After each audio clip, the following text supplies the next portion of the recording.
ವೀಕ್ಷಕರೇ, Canara orthopaedic society ಅರ್ಪಿಸುವ ಕಾರ್ಯಕ್ರಮಕ್ಕೆ ಮತ್ತೊಮ್ಮೆ ಸ್ವಾಗತ ಕೋರ್ತು ನಮ್ಮ ಜೊತೆ ಇಬ್ಬರು ಡಾಕ್ಟರ್ ಇದ್ದಾರೆ. ಒಬ್ಬರು ಡಾಕ್ಟರ್ KR ಕಾಮತ್ ಮತ್ತೆ ಮೊಹಮ್ಮದ್ ರಿಜ್ವಾನ್ ಅವರು. ಈ ಡ್ರಗ್ಸ್ ಮತ್ತೆ ಮದ್ಯಪಾನ ಸೇರಿ ಡ್ರೈವ್ ಮಾಡುವಂತದ್ದು ಮತ್ತೆ ಪೆಡೆಸ್ಟ್ರಿಯನ್ಸ್ ಅಂದ್ರೆ ನಾವು ಪಾದಚಾರಿಗಳ ಕೂಡ ಜವಾಬ್ದಾರಿ ಇದೆ. ನಾವು ವೆಹಿಕಲ್ ಅಲ್ಲಿ ಮಾತ್ರ ಅಲ್ಲ, ನಡ್ಕೊಂಡು ಹೋಗುವಾಗಲೂ ಕೂಡ ನಾವು ಯಾವುದೋ ಮೊಬೈಲ್ ಫೋನ್ ಮಾಡ್ಕೊಂಡು ಕ್ರಾಸಿಂಗ್ ಮಾಡಿದ್ರೆ ಅಲ್ಲಿ ಅಪಘಾತ ಆಗುತ್ತಲ್ಲ. ಇದಕ್ಕೆ ನಮ್ಮ ಜನಸಾಮಾನ್ಯರಿಗೆ ಏನ್ ಹೇಳ್ತೀವಿ?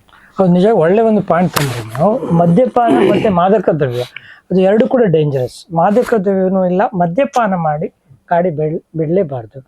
Don't drive after a drink ಅಂತ ಹೇಳ್ತೇವೆ. ಡ್ರಿಂಕ್ ಮಾಡೋದಿದ್ರೆ ಮಾಡಲೇಬೇಡಿ. ಅದರಿಂದ ಕೂಡ ನಿಮ್ಮ ಇನಿಬಿಷನ್ಸ್ ಕಡಿಮೆ, ಹೌದು, ರಿಫ್ಲೆಕ್ಸಸ್ ಸ್ಲೋ ಆಗುತ್ತೆ. ನೀವು ನಿಮ್ಮ ಒಂದು ಪ್ರತಿಕ್ರಿಯೆ ಮಾಡುವಂಥ ಒಂದು ಇದು ಕಡಿಮೆ ಆಗ್ತದೆ. ಅದರಿಂದ ಬೇಗ ಆಕ್ಸಿಡೆಂಟ್ ಆಗೋ ಚಾನ್ಸ್ ಇದೆ. ಮತ್ತು ಮೋಸ್ಟ್ ಅದ್ರೆ ಪೀಪಲ್ ಈಗ ನೋಡಿ ತುಂಬ ಪೇಪರಲ್ಲೆಲ್ಲ ಬರ್ತಾ ಇರ್ತದೆ, ಸಣ್ಣ 18 ವರ್ಷದವರು, 18 ವರ್ಷಕ್ಕಿಂತ ಜಾಸ್ತಿ ಸ್ಪೀಡಿಂಗ್ ಮಾಡಿ ದೊಡ್ಡ ದೊಡ್ಡ ವೆಹಿಕಲಲ್ಲಿ ನಿರಪರಾಧಿಗಳಾದಂಥ ಒಂದು ದಾರಿ ಹೋಕರನ್ನು, ಪ್ರಯಾಣಿಕರನ್ನು ಜೀವ ಬಲಿ ತಗೊಂಡಿದ್ದಾರೆ. ಸೊ ಇಂಥದ್ದು ಆಗಲೇಬಾರ್ದು. ಮತ್ತು ರೋಡಿನ ಫಸ್ಟ್ ರೈಟ್ ಇಷ್ಟು ದಾರಿ ಹೋಕರಿಗೆ, ಯಾರು ಪಾದಚಾರಿಗಳಿರ್ತಾರೆ ಅವರಿಗೆ ಫಸ್ಟ್ ರೈಟ್, ಅದನ್ನು ನಾವು ತಿಳ್ಕೊಳ್ಬೇಕು. ಬೇರೆ ದೇಶದಲ್ಲೆಲ್ಲ ಭಾಳ ರೆಸ್ಪೆಕ್ಟ್ ಕೊಡ್ತಾರೆ. ಏನು ಅವರು ಕ್ರಾಸ್ ಆಗುವಾಗ ಅವರನ್ನು ಕಂಪ್ಲೀಟ್ ಕ್ರಾಸ್ ಆದಮೇಲೆ, ಅಂದರೆ ಜಿಬ್ರಾ ಕ್ರಾಸಲ್ಲಿ ಹೋದ ಮೇಲೇ ಅವರು ಇದು ಮಾಡ್ತಾರೆ, ಏನು ವಾಹನ ಚಲಿಸ್ತಾರೆ. ಒಂದು 5 ಸೆಕೆಂಡ್ 30 ಸೆಕೆಂಡ್ಸ್ 1 ಮಿನಿಟ್ ಲೇಟ್ ಆದರೂ ಪರವಾಗಿಲ್ಲ, ಫಸ್ಟಿಗೆ ಅವರು ಕ್ರಾಸ್ ಆಗೋ ತನಕ ಕಾಯ್ತಾರೆ. ಸಿಗ್ನಲ್ ಬೇಕಾದರೆ ಥ್ರೂ ಇರ್ಬೋದು, ಆದರೆ ಅವ್ರು ಮಾಡೋದಿಲ್ಲ. ಅದನ್ನು ನಮ್ಮ ಜನರಿಗೆ ನಾವು ಹೇಳ್ಕೊಡ್ಬೇಕು. ಯಾಕಂದರೆ ಇಲ್ಲ ಅಂದರೆ ಅವರು ಎಲ್ಲರೂ ಗಡಿಬಿಡಿಯಲ್ಲಿ ಇರ್ತಾರೆ. ಮತ್ತು ದಾರಿ ಹೋಕರ ಬಗ್ಗೆ ಅಷ್ಟು ನಮಗೆ ಪ್ರೀತಿ ಇದು ಬೇಕು, ಏನು ಅವರ ಮೇಲೆ ರೆಸ್ಪೆಕ್ಟ್ ಬೇಕು, ಅಭಿಮಾನ ಬೇಕು.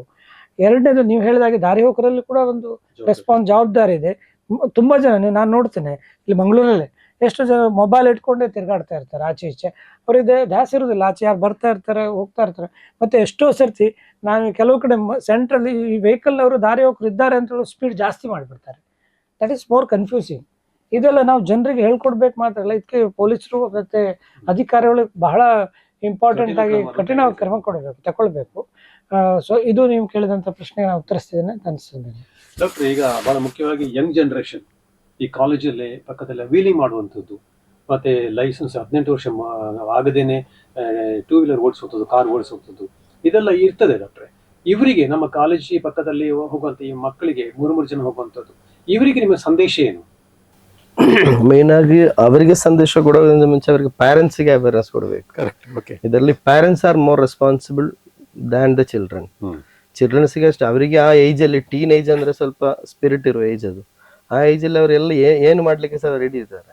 ಪ್ಯಾರೆಂಟ್ಸ್ ಮನೆಯಲ್ಲಿ ಅವರಿಗೆ ಕರೆಕ್ಟ್ ಆಗಿ ಇದು ಕೊಟ್ರೆ, ಕಾಲೇಜಲ್ಲಿ ಇದು ಮಾಡು. ಕಾಲೇಜ್ ಹೋಗೋವರಿಗೆ ನಾನು ನಾರ್ಮಲಿ ಮೆಜಾರಿಟಿ ಆಫ್ ದ ಪ್ಯಾರೆಂಟ್ಸ್ಗೆ ನಾನು ಹಾಸ್ಪಿಟಲ್ ಬರೋವಾಗ ಹೇಳ್ತೇನೆ, ನಮಗೆ ಈಗ orthopaedic surgeon, so many patients are coming with back pain, youngsters, boys, 8th standard, 9th standard, 10th standard, neck pain, back pain, majority ಎಲ್ಲ ಮೇನ್ ಆಗಿ ಏನ್ ನೋಡಿದ್ರೆ ಏನಿರೋದಿಲ್ಲ, ಸ್ಕೋಲಿಯೋಸಿಸ್ ಇಲ್ಲ, ಬ್ಯಾಕ್ ಪೇನ್, ಇದು ಬೇರೆ ಡಿಸ್ಕ್ ಇಲ್ಲ ಅಂತೆಲ್ಲ. ಚಿಕ್ಕ ಮಕ್ಕಳಿಗೆ ಅಂತ ಬರೋದು. ಅದು ಮೇನ್ ಇಶ್ಯೂ ಏನಂದ್ರೆ ಮೊಬೈಲ್ ಯೂಸ್ 24 hours. ಈಗ ಆನ್ಲೈನ್ ಕ್ಲಾಸ್ ಅಂತ ಹೇಳಿ, ಆನ್ಲೈನ್ ಕ್ಲಾಸ್ ಇರೋದು ½ an hour ಅಲ್ಲಾದ್ರೆ 1 hour. ಅವರು ಮೊಬೈಲಲ್ಲಿ ಜಾಸ್ತಿ ಟೈಮ್, ನೈಟ್ ಎಲ್ಲ 12, 1 o'clock, 2 o'clock, 3 o'clock ಅವರೆ. ಎಂತ ಅಂದ್ರೆ ಪ್ಯಾರೆಂಟ್ಸ್ ನೋಡೋದಿಲ್ಲ. ಅವ್ರು ಹೇಳ್ತಾರೆ ಸ್ಕೂಲ್ ಏನೋ ಕಲಿತಾ ಇದ್ದಾನಂತೆ. Majority of the students come with neck pain. ಅವ್ರ ಹತ್ರ ಮೊಬೈಲ್ ಸ್ಟಾಪ್ ಮಾಡಿ ಅಂತ ಹೇಳಿದ್ರೆ ಅವ್ರು ರೆಡಿ ಇಲ್ಲ. ನಮ್ಮ ಹಾಸ್ಪಿಟ್ಲಿಗೆ ಬಂದು ಕ್ಲಿನಿಕಲ್ಲಿ ಕೂತ್ಕೊಳ್ಳೋದೇ ಇದೇ ಥರ, ನೆಕ್ ಬೆಂಡಾಗಿ ಕೂತ್ಕೊಳ್ಳೋದು. ಆಲ್ಮೋಸ್ಟ್ ಅಡಿಕ್ಷನ್ ಥರ ಆಗಿದೆ ಅದು. ಆ ಅವೇರ್ನೆಸ್ ಮಕ್ಕಳಿಗೆ ನಾನು ಮೆಜಾರಿಟಿ ಆಫ್ ದ ಪ್ಯಾರೆಂಟ್ಸ್ ನಾನು ಕ್ಲಿನಿಕಲ್ಲಿ ಬಂದು ಹೇಳ್ತೇನೆ, up to 12th standard, even if there is online class, tell the teachers to take less online classes than offline. Online ಇದೆ ಪ್ರಾಬ್ಲಮ್. ಅಲ್ಲದ್ರೆ ನೀವು ನೋಡಬೇಕು, ಅವ್ರ ಮಕ್ಕಳಿಗೆ ನೀವು TV ಹಾಕುವಾಗ ಮನೆಯಲ್ಲಿ ಮೊಬೈಲ್ ಕೊಡ್ತಾ ಇದ್ರೆ ಸಹ ನಿಮ್ಮ ಮುಂದೆ ಸಪ್ರೇಟ್ ರೂಮಲ್ಲಿ ಅವರದು ಮಾಡೋದು. See nowadays lot of distractions. ನೀವು ಹೇಳಿದಾಗೆ ಡ್ರಗ್ ಪೆಡ್ಲರ್ಸ್ ಮ್ಯಾಂಗ್ಳೂರಲ್ಲಿ everywhere it is there. Yesterday two mothers came to me. They came and told before the patient got inside, ಅವ್ರು ಬಂದು ಹೇಳೋದು, ಡಾಕ್ಟರ್ ಅವ್ರ ಹತ್ರ ಒಂದ್ಸಲ ಮಾತಾಡಬೇಕು, ಎಂತ ಗೊತ್ತಿಲ್ಲ ಅವನಿಗೆ ಫ್ರ್ಯಾಕ್ಚರ್ ಆಗಿ ಮನೆಯಲ್ಲಿ ಇದೆ. ಈವ್ನಿಂಗ್ ಬಂದು ಫ್ರೆಂಡ್ಸ್ ಬಂದು ಕಾರಲ್ಲಿ ಕರ್ಕೊಂಡು ಹೋಗ್ತಾನೆ. ಹೋಗಿ ಎಲ್ಲ ಡ್ರಗ್ ಅಡಿಕ್ಟ್ ಆಗಿದೆ. ಎಂತ ಮಾಡು ಅವರಿಗೆ ಗೊತ್ತಾಗ್ತಿಲ್ಲ. See always prevention is better than cure. We should be very careful not to send our children for such things. Same accidents also same.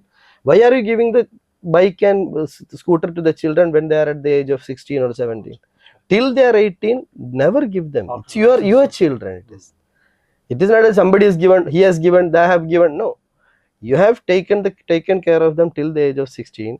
Why don't you wait for 2 more years? Even after that, nowadays bike riding, scooter riding, all these things, as much as possible restriction ಆಗಲೇಬೇಕು. ಕಾಲೇಜಿಗೆಲ್ಲ majority most of the times better send by college bus or something else, use other things, better not give the, because majority of the accidents happen because of the bike riders, scooter or two wheelers. So that should be avoided. So these are the main things which should be, as I told in the beginning, it should be awareness to be given to the parents, not to the children. And now even the law legally also, ಈಗ punishment ಯಾರಿಗೆ, mainly parents ಗೆ. Before 18, if they are caught with the bike without license, it is a punishment to the parents, because they are not supposed. 2 wheeler 4 wheeler parents think ಮಾಡಬೇಕು, Parents think ಮಾಡಬೇಕು, ಅವರಿಗೆ licence ಇದೆಯಾ, age ಆಗಿದೆಯಾ ಅಂತ. yeah, that's it. At least your children should be under your control. ನಾನು ಹೇಳಿದೆ education system ಅಲ್ಲಿ traffic ಒಂದು ಸಬ್ಜೆಕ್ಟ್ Yeah. ಕವರ್ ಮಾಡಿದ್ರೆ ಹೌದೌದು ಬಹುಶಃ ನಮ್ಮ ಮುಂದಿನ ಪೀಳಿಗೆಗೆ ಹೆಲ್ಪ್ ಆಗ್ಬೋದು ಅಂತ ನನಗೆ ಅನ್ಸುತ್ತೆ. ಹೌದು, ಅದೇ ನಾವು ಈಗ ಮೆಜಾರಿಟಿ ಕಾಲೇಜಸ್ ಅಲ್ಲಿ ಪ್ರೋಗ್ರಾಮ್ ಕೂಡ ಒಂದು ಎಜುಕೇಶನ್ ಆಗಿದೆ, ಪಬ್ಲಿಕ್ ಗೆ ಗೊತ್ತಾಗಬೇಕು, ಹೌದು ಪೇರೆಂಟ್ಸ್ ಗೆ ಗೊತ್ತಾಗಬೇಕು, ಹೌದು ಎಲ್ರಿಗೂ ಗೊತ್ತಾಗಬೇಕು ಅಂತ ನಿಮ್ಮನ್ನು ಕರೆಸಿ ಇವತ್ತು ಪ್ರೋಗ್ರಾಮ್ ಮಾಡ್ತಿದ್ವಿ. ಹೌದು ಬಹುಶಃ ಸೊಸೈಟಿ ಬಗ್ಗೆ ಈ ಒಂದು ಕಾರ್ಯಕ್ರಮ ಮಾಡೋದು ಬಹಳ ಅಪ್ರಿಸಿಯೇಷನ್ ಅಂತ ನನಗೆ ಅನ್ಸುತ್ತೆ. ಅಂತ ಹೇಳಿದ್ರೆ ಈ ಪಬ್ಲಿಕ್ ಗೆ ಈ ವಿಷಯ ಗೊತ್ತಾಗೋದಿಲ್ಲ. ನಮ್ಮ ನೀವು ಹೇಳಿದ ಡ್ರಗ್ಸ್ ಇರ್ಬೋದು, 2 ವೀಲರ್ ಮತ್ತೆ ವೀಲಿಂಗ್ ಮಾಡುವಂತದ್ದು ಕಂಟಿನ್ಯೂ ಆದ್ರೆ ಮತ್ತೆ ನಮ್ಮ ಯಂಗರ್ ಜನರೇಷನ್ ಪ್ರೊಡಕ್ಟಿವ್ ಏಜ್ ಅಲ್ಲಿ ಅವರಿಗೆ ಬಹಳ ಕಷ್ಟ. ಪ್ರೊಡಕ್ಟಿವ್ ಏಜ್ ಅಲ್ಲಿ ಈ ತರ ಪ್ರಾಬ್ಲಮ್ ಆದ್ರೆ they get distracted.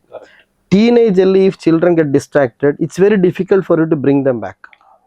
C once they cross the age of 20 to 23, they become graduate, post graduation level, that time they don't get distracted much.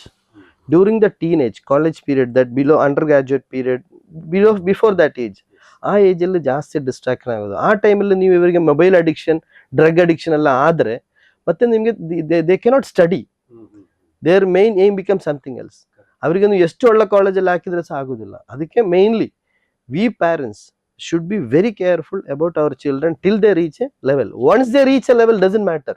It's up to them to come.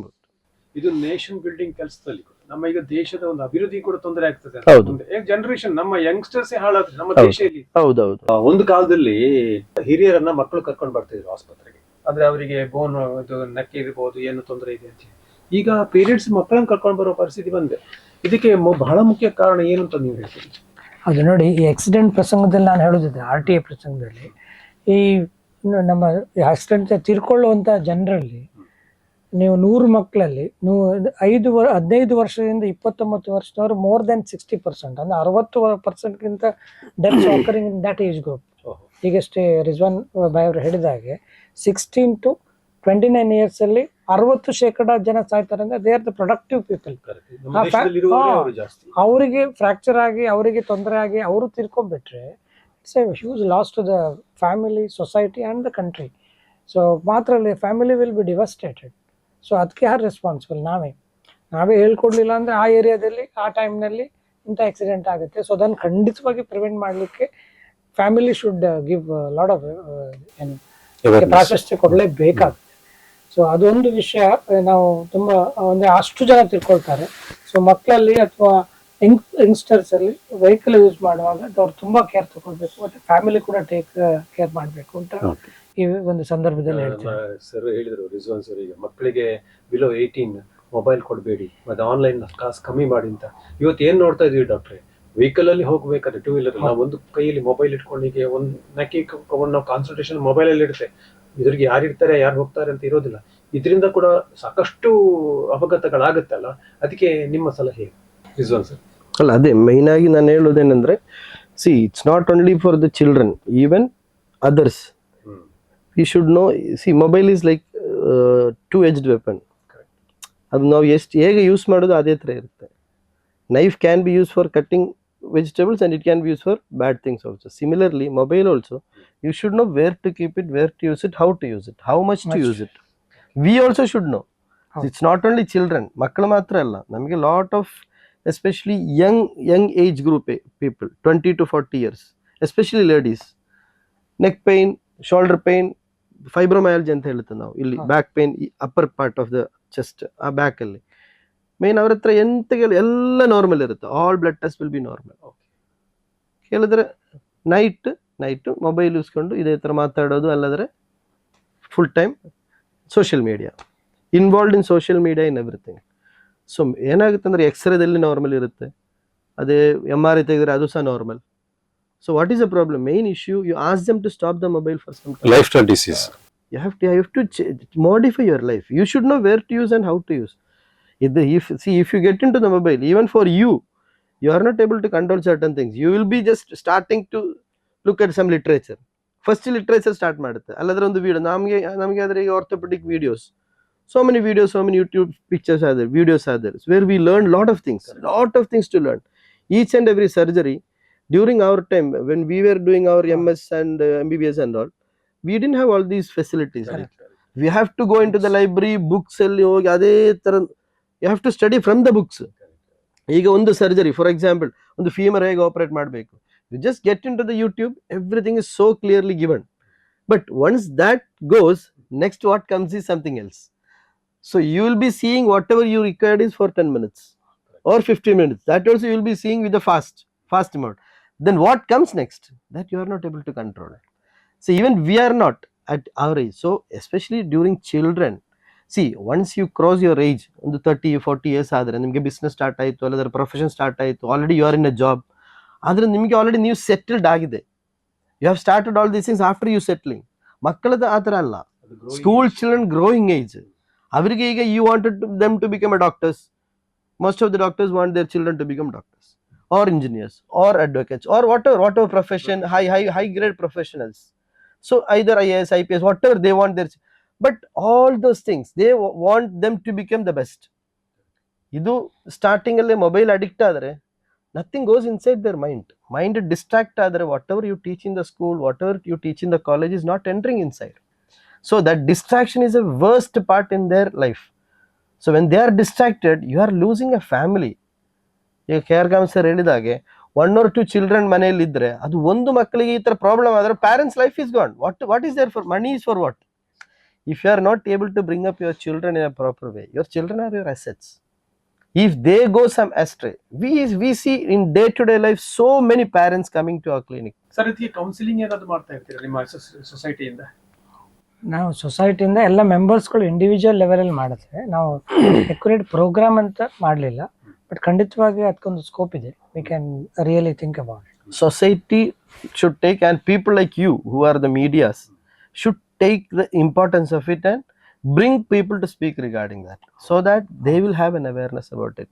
See, ಈಗ problem ಏನಂದ್ರೆ, if I am a profession, I am in a doctor, I am in my office, my hospital, my house, nothing else I am bothered about it. An engineer, he goes to his office and comes back home, his other botherations not there. What happens to the society? And most of the thing what happens to us now, ಜಾಸ್ತಿ ಟೈಮಲ್ಲಿ ನಾವು ಇದು ನಮಗೆ ಅದು ಗೊತ್ತಾಗೋದಿಲ್ಲ. ಏನಂದ್ರೆ ಸೊಸೈಟಿಗೆ problem ಆದರೆ that will affect my children also, that we are not bothered. That let them do whatever they want. That's not that. It's a society. We are living in a place where everybody is there around you. If it is a bad circumstance, so it's your responsibility to involve in your circumstances to make it perfect. ಒಂದು ಒಂದು ಹಣ್ಣು ಹಾಳಾದ್ರೆ ಎಲ್ಲ ಹಾಳಾಗುತ್ತೆ. ಈಗ ಊಟಿಯಲ್ಲಿ ಹೋಗಿ ನಿಮಗೆ hot season ಬೇಕಂತ ಹೇಳಿದ್ರೆ ಆಗೋದಿಲ್ಲ. That is a cold season only. That is it is season itself is like that. You should make your circumstances in such a way that is in your family, your neighbors, your friends, your subordinates, your masters, whoever is working around you, you should have a character in such a way that they are motivated and they are made into this awareness.